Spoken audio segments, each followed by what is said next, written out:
ፒክ ያደረጋቸው ሰዎች እሱ ከጀርባ ምን ያህል እንደምንቆይ አናውቅም። ለዚህ ላይ አሁን መለስ መተቸት ከባድ ነው። ምን ያህል እንደምንቆይ አናውቅም። አሲዩም ማድረጋቸው ሊ ኩዋን ዩ ሲንጋፖር ላይ አይቶ ይሆናል። ሌሎች እነዚህ ስልጣን ለቀው ከጀርባ ግን ሊ ኩዋን ዩ ለምሳሌ ስልጣን ለቆ ለ20 ዓመት ሲኒየር ሚኒስተር ተብሎ ሲመራ ነበረ። ምን ጋይድ ያደርጋል እንደ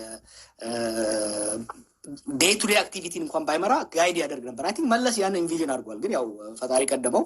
ከዛ በኋላ የነበረው አውራ ያጣ የአውራዎች ፓርቲ ሆነና ኢመርጅ ያደረጉ እነዚህ እርስ በርስ መፎካከር፣ እርስ በርስ መጠላለፍ ጀመሩ። እኛ ደግሞ ያንን ኢፌክቲቭሊ ኤክስፕሎይት አደረግ ነው እና ህወሓቶች እነኛ አብይን አልገመቱ።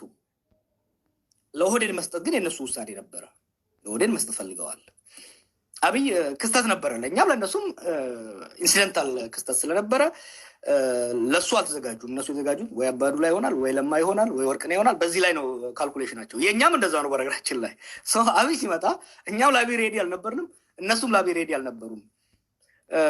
ይሄ የደረሰባቸው አደጋ እንደሚደርስ ቢገምቱ ኖሮ እስከ መጨረሻው ይታገላሉ። አንድ አርቲክል ጽፌ ነበረ ያኔ አቮይዲንግ ሲሪያ ኢን ሊቢያ ሌሰን ፎር ኢትዮጵያ የሚል 2012 አካባቢ የአልዋይት ኤሊት የእነ አሳድ ፋሚሊ እስከ መጨረሻው ነው አገሪቷ እስክትደቅ ነው የታገለው። ቱ ጊቭ ክሬዲት ቲፒኤልኤፍ እስከዛ መታገል ይችል ነበረ፣ አላደረገውም፣ ለቀቀ። ከዛ በኋላ ነገሮች እየተበለሻሹ መጡ። የቀበሌ ሊቀመንበር መሆን በሚከብድበት ሀገር ላይ አብይ አህመድ ጠቅላይ ሚኒስትር ሆናለሁ ብሎ ጠቅላይ ሚኒስትር ሆነ። ይሄን እሱ ጠቅላይ ሚኒስትሩ ራሳቸው ቢናገሩ ብዙዎቻችን አናምንም ነበር። አብሯቸው የሰሩ ሰዎች ጠቅላይ ሚኒስትሩ ሆናለሁ ይለን ነበር ይላሉ። እና አንተም በአንድ ወቅት ስትናገር ማመን አልቻልክም። ኬት እንዴት ሊሆን ይችላል ምናምን ብለህ ግራ የተጋባበት ዘመን ነበር እና አብይ ጠቅላይ ሚኒስትር የሆነበት መንገድ ያስገርመሃል። አሁንም ኢዝ ቬሪ ክሌቨር። ምንም ልሱን ዩ ሃቭ ቱ ጊቭ ሂም ክሬዲት። የመጨረሻዋ ስፕሪንት ላይ አንዳንድ ረጅም ሎንግ ዲስታንስ ሩጫ ላይ አንዳንድ ያልገመትካቸው ሰዎች ኢማጂን ሀይሌ ቀነኒሳ ምናምን እየሮጡ ነው እና የሆነ ቴዲ ሐዋሳ የሚባል ቴዲ ሐዋሳ በሩጫ እናቀውም እና ለሯሩጥ የገባ ሰው የመጨረሻዋ ላይ ላጥር ያለው እና እቺ 2016 ላይ ያው እያየ ነው። የእሱ አድቫንቴጅ ምን ነበረ? በስልጣን ሰርክል ነው ያደገው። ብዙ ሰዎች የማያውቁት በአባዱላ በብስር ነው ያደገው እና በዚህ በፓወር ኮሪደሩን እያየው ነው። የኢህአዴግን ኢንተርናል ዳይናሚክስ በደንብ እየተረዳ ነው የመጣው እና እኛ ያልነበረን አድቫንቴጅ ሌሎቹም ያልነበራቸው አድቫንቴጅ እሱ ነበረው። በጣም ይቀርባቸዋል፣ ይላላክላቸዋል፣ አንደርስታንድ አድርጓቸዋል። ፓወር የኢህአዴግ ኢንተርናል ፖለቲክስ እንዴት እንደሚሄድ የኢህአዴግ ኢንተርናል ፖለቲክስ ሳይሆን የኢህአዴግ አፐር ኤችሎን የበላይ አመራሩ ለበረከት ይቀርበዋል፣ ለሳሙራ ይቀርበዋል፣ ለበዱላ ይቀርበዋል፣ ለአዲሱ ይቀርበዋል፣ ለኩማ ይቀርበዋል። ቋንቋ ይችላል። ቋንቋ ብቻ አይደለም፣ ቤተኛ ነው። አየህ ቬሪ ክሎዝ። ህወሓት ማንጁስ የሚለውን ታውቃለህ? እነሱ የሚያሳድጓቸው ሪል ማንጁስ ወዝ አብይ እና ያንን መጨረሻ ላይ ልክ 2015-16 አካባቢ 16 ላይ ሙክታር ላይ ሶፍቱኩ ሲደረግ ተሰልፎ መጣ። አምስተኛው ነው። አየህ እየዘጋጀ መጣ፣ ራሱን አስተዋወቀ። በዛ ሰርክል ያሉትን አጋጫቸው። ሂስ ፕሪንትድ እና አጨራረሷ ላይ የሄደውን ሩጫ ለማድነቅ ቀላል አይደለም። ልክ እኛ ልንይዘው ስንል ሂወዝ ጎን ምን ማድረጋችን እኔም ብዙ ጊዜ ሙሉ ይህንን ነው እና ብዙ ጊዜ አንደርስትሜት የሚደረግበት መንገድ ይሄ ነገር ጤነኝነት ነው ላል ነው እና ምንም እንደ ማዕቀድ ተደርጎ የመሳል ነገር አለ በፖለቲከኞች ዘንድ እና ኦኬ ያንን እንትን ለማለት ያን ነው። እሺ ወደ እሱ አሁንም ከእሱ ጋር ትንሽ እንቆይ። መሽቶ በነጋ ቁጥር የአብይን ሁኔታ እንዴት ትገመግመዋለህ? ጡንቻው እየፈረጠመ ነው ሲመጣ እያየ ያለው ወይስ እየቀጨጨ ሲመጣ ነው እያየ ያለው? መጀመሪያ ላይ ያነሳሁትን ኮሜንት ላድርገው። የእውቀት ጉዳይ ላይ ታክቲካል እና ስትራቴጂክ አመራር አይደለም አብይ፣ ታክቲካል አመራር። ታክቲካል ጢባጢቤውን በደንብ ነው የሚችለው የፓወር ፖለቲክሱን እዛ አካባቢ ላይ ስትራቴጂክ የሆነ አሁን ቀውስ ይወዳል። አድሚት ያደርጋል። ታውቃለህ፣ ቀውስ ይወዳል። በቀውስ ውስጥ የማለፍ ችሎታ አለው። ቀውስን አርግቦ ግን አረጋግቶ ሀገር ለመምራት አልቻለም። ለምን? ታክቲሽን። ይሄ ከምን እንደሚመጣው ህወሓቶች እንመለስ ብአዴንን፣ ኦፒዲዮን፣ የደቡብን ፓርቲ ሲመሰርቱ ፒክ ያደረጓቸው ሰዎችም ስትራቴጂ ሊደርሽፕ ሊሆኑ የሚችሉትን ሰዎች እየመቱ ታክቲካል አስፈጻሚዎችን ብቻ ነው ሲያሰለጥኑ ያደረጉት እና ሁሌ እንደምለው የስትራቴጂክ ሲቹዌሽን ሩም ውስጥ አላስገቧቸውም። ታክቲካል ሩም ውስጥ ነው ለአፈጻጸም ነው የሚጠሩት እና አንድ እሱ፣ ሁለተኛ ደግሞ ጁኒየር ኦፊሰር ስለነበረ በመከላከያ ውስጥ በኦፕሬተርነት ከዛ ደግሞ በፓወር ኮሪደሩ ላይ ነው እያስፈጸመ ነው እንጂ የመጣው ስትራቴጂክ ውስጥ አልነበረም። የትምህርት ዝግጅቱ የአመራር ልምዱ ተደማምሮ ስትራቴጂክ አመራር ሊያደርገው አልቻለም። ለዚህ ነው አሁን ከቀውስ ሊያወጣን ያልቻለው። ቢገር ፒክቸር ማየት አልቻለም። ዴይ ቱ ዴይ ነው ማኔጅ እያደረገ ቀን ተቀን ቀውሱን ነው ማኔጅ እያደረገ የመጣው። አሰ ታክቲክ ዩ ሃቭ ቱ ጊቭ ኢት ቱ ሂም ኢዝ አ ታክቲሽን። ስትራቴጂክ ግን አት ሌቭል ኦፍ ኃይለስላሴ አት ሌቭል ኦፍ መለስ በዛ ደረጃ መጫወት አልቻለም። ስትራቴጂክ ላይ እንዴት ነው እየፈረጠመ የመጣው? በጣም ኢንትረስቲንግ ነገር ነው ኢትዮጵያ ውስጥ የሆነው። አንድ ወገን የአገረ መንግስቱ አቅም እየመነመነ ነው የሄደው። የሀገረ መንግስት አቅም በምንድን ነው የሚለካው? አንደኛ የሀገሪቷ ክልል የሀገሪቷ የቆዳ አለ አይደለም፣ በዛ ውስጥ የአብሶሉት የጉልበት የበላይነት የመቅጣት የመሸለም አቅም ፓኒሸር ሪዋርድ እንደ ዋና እንትን ሀገረ መንግስቱ እንደዛ መሆን አልቻለም።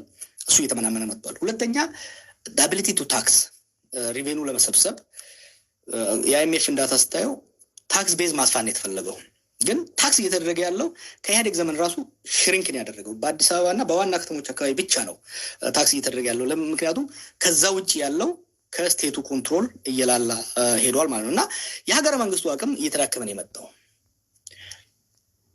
በተቃራኒው ግን ስልጣን በጣም በጣም በጣም በጣም በአንድ ሰው እጅ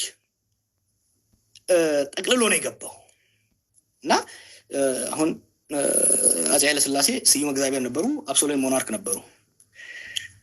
ከምኒልክ ዘመን እነኚህ ዋርሎርዶቹን ወደዛ ወደ እናንተ አካባቢ ያሉትንም ወደ እኛ አካባቢ ያሉትንም እነ አባ ጅፋርንም እነ ጦናንም እየደቆሱ ሴንትራላይዝ አድርጓል ኃይለስላሴ። ስቴት ሴንትራላይዝ እያደረገ ነው የመጣው። አብይ ግን ፓወርን በጣም ነው የተቀለላት። በኋላ ልታነሱ ይችላል። አሁን ሰሞኑ በዚህ በናሽናል ዳያሎግ ያደረገውንም ስታይ በጣም ነው ያጠቃልለው። አንድ ነው ያደረገው። ችግሩ ምንድነው? ስልጣንም በጣም ነው ኮንሶሊዴት ያደረገው። ግን የስልጣኑ አቅም ስልጣኑ ብሮድካስት የሚደረግበት የሀገሪቷ ክልል ግን እየመነመነ እየጠበበ ነው የመጣው እና እንዴት ኤክስፕሌን እንደማደርገው እና ሁለት ኮንትራዲክሽን ነው። ለዛ ነው አሁን አንተ ይሄ የምታነሳው ጥያቄ በጣም ኢንትረስቲንግ ነው። በፖለቲካል ሳይንስ ክላሶቹ የሚነሱ ናቸው። ሬርሊ ነው የምታየው አንድ አምባገነን በጣም ፈልጣማ ሆኖ ሲመጣ በሀገሪቷ በሙሉ። ለምሳሌ መንግስቱን ብትወስደው 74 ላይ ወደ ስልጣን መጣ። በ79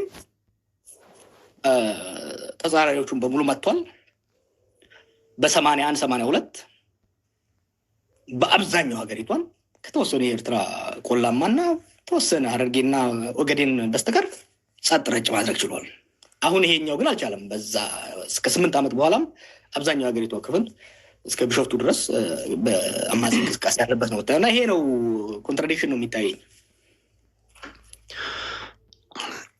ጀዋር ኤክስትሪም ሌፍት ዊንግ ነበረ።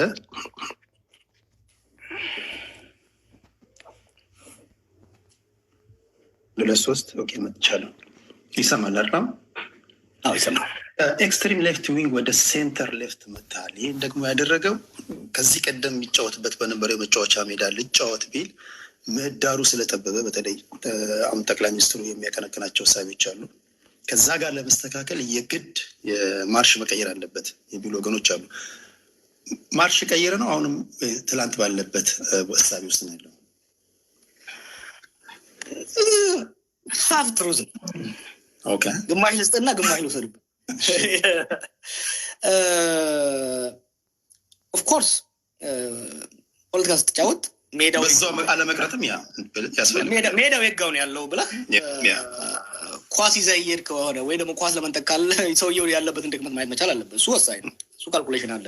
ሁለተኛው ደግሞ እኔ በኦሮሞ ናሽናሊዝም ውስጥ ነው ያደግኩት። የኦሮሞ ናሽናሊዝም ትግል ነው ሲካሄድ የነበረው። የኦሮሞ ናሽናሊዝምን ብዙ ያልተረዳው በቄሮ ጊዜ ወደ መካከል እንዳመጣ ነው ብዙ አልተረዳም። እስከ ኦሮሞ ፈርስት ካምፔን ድረስ የኦሮሞ ንቅናቄ መፈክር ኦሮሚያ ሻል ቢ ፍሪ ነበረ። ኦሮሚያ ሻል ቢ ፍሪ ማለት ከኢትዮጵያ እንገንጣለን፣ ምንም ጥያቄ የለውም። እኛ ግን ኦሮሞ ፈርስት አለ። ኦሮሞ ፈርስት እና ኦሮሚያ ሻል ቢ ፍሪ ፈርስት መካከል ኦሮሚያ ሻል ቢ ፍሪ እና ኦሮሞ ፈርስት መካከል ያለው ልዩነት መጽሐፉ ላይ ጽፌዋለሁ። ብዙዎች ያኔ ያው ቀስ ብለን ነው ሙቭ ያደረግነው። የኦሮሞንም ህዝብ ጥያቄ ለመመለስ ከኢትዮጵያ መገንጠል ሳይሆን ኢትዮጵያ ላይ መብታችንን ማስምጣት የሚል ነው እና በዛ ሄደን መጨረሻ ላይ ያጫሉ መፈክር አለ 4 ኪሎ ትገባለች የሚል በዛ የተቋጨው ማለት እና ይሄ ወደ ሴንተር የመምጣቱ ነገር እኔም ብቻ ሳይሆን ሙቭመንቱን ወደ ሴንተር የማምጣቱ ነገር በአብይ ዘመን የተጀመረ ሳይሆን ከአብይ በፊት ራሱ ቀስ ብለን ሪቶሪካሊ ለጠጥ ነው ብሔረተኛ ነው ሪቶሪካሊ። ፕራክቲካሊ ግን ትርክቱን መፈክሩንም አመጣ ነው፣ ትርክቱንም ወደ መካከል አመጣ ነው። ስሎጋኑ ግን ለብዙ ሲያይ ሞቢላይዝ የሚያደርግ ነበረ፣ ግን መሀል ነው የመጣ ነው። አሁን በማንነት ላይ የነበረውን የኦሮሞ ናሽናሊዝም ወደ ምን አመጣ ነው? ወደ ኢኮኖሚ አመጣ ነው። ወደ መሬት አይደለም። ማስተር ፕላን እኮ የማስተር ፕላን እኮ ኢትወዝ ኢኮኖሚ ሴንተር ሙቭ አደረግን ወደ ሴንተር። አሁን ደግሞ ከዚህ በፊት ያያቸው 4 ዓመት አካባቢ የትርክት አድጀስትመንት ያስፈልጋል ብዬ የጻፍኩት ረጅም ጽሁፍ ነበረና ከዛም ጀምሮ እስር ቤትን ቁጭ በደንብ አሰብኩበት። ሞር ወደ ሴንተር ማምጣቱ አስፈላጊ ነው። አንደኛ ለኦሮሞም አስፈላጊ ነው። ወደ ሴንተር ማምጣት አለበት ፖለቲካው። ለኢትዮጵያም ቢሆን በተለይ ጦርነቱ ምን አሳየኝ መሰለ፣ አንዳንዴ ከፖለቲካው ምህዳር ወጥተህ ስታየው የሚረዳ ነገር አለ። እስር ቤት ሆኜ ሳይ የነበረው ለማጠንጠን የረዳኝ ነገር ምንድን ነው? ብሔረተኝነት ኢትዮጵያ ውስጥ መለጠጥ ከሚችለው በላይ በቃ ሄዷል።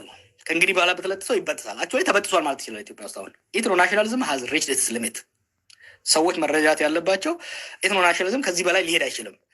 ህዝቡ ሮማንቲሳይዝ ያደረገ የነበረው ሁለት ነገር በጣም ሮማንቲሳይዝ ያደረግ ነበረው ኢትዮጵያ ውስጥ። አንዱ የትጥቅ ትግል ነው። ሁለተኛው ብሔረተኝነትን በጣም ሮማንቲሳይዝ ያደረግ ነበረ። ትግራዋይነት፣ ኦሮሞነት፣ አማራነት ሄዱና ቲንክ ሐዋሳን እና ትዝ ይልሃል የሲዳማ ናሽናሊዝም። አሁን የሲዳማ ናሽናሊዝም ረግቧል እኮ። ለምን መሰለህ የረገበው? በክልልነት ላይ ያነጣጠረ ብሔረተኝነት ነበረ። ክልልነት ካገኘ በኋላ ኦኬ ክልልነት አገኘው፣ ኑሮ የተለወጠ ወይ ክልል ሆንኩ፣ ከነኛ ከተነጠልኩ ኑሮ የተሻለው ይሽሏል ወይ የሚል ጥያቄ እና አሁን የሲዳማ የምትወስደው ኢንተርናል ክሪቲሲዝም ላይ ገብቷል እና የኦሮሞም አሁን ድሮ የሌላ ገዛዝ ምናምን የሚለው አሁን ቀረና እንዴ ለካ ችግሩ የሌሎች ብቻ አይደለም፣ ከኛም ውስጥ ዘራፊ፣ ቀማኛ፣ ጨቋኝ ይወጣሉ የሚል አምጥቷል እና ብሔረተኝነት ሊሚት የትግራይ ናሽናሊዝም ወሰደው። ለምሳሌ የትግራይ ናሽናሊዝም በጣም በኢትዮጵያ ውስጥ ፋሲኔቲንግ እና በጣም ፓወርፉል። በነገራችን ላይ አሁን ሰዎች እንደሚያጠጠሉት አይደለም። ህወሓትና ሻዕቢያ በአፍሪካ ከወጡ ሊበሬሽን ሙቭመንቶች ውስጥ ጠንካራውን ፖለቲኮ ሚሊተሪ ኦርጋናይዜሽን የገነቡት ከዚምባብዌዎችም የበለጠ ከሌሎችም የበለጠ በጣም ሶሊድ የሆነ ፋውንዴሽን ያላቸው ናቸው። የትግራይ ነው የምትወስደው። ያ በጣም ሶሊድ የሆነ አናሳም ከመሆኑ የተነሳ ኮሄሽኑ በጣም ጠንካራ የሆነው ናሽናሊዝሙ እንዳለ ሆኖ ግን ኢንተርናል ዲቤት ፈጥሮበታል፣ ፍራክቸር አድርጓል። ምንድን ያመጣው የኢትኖ ናሽናሊዝም መካረርና በዛ ላይ የሚሊተሪው መጋጨት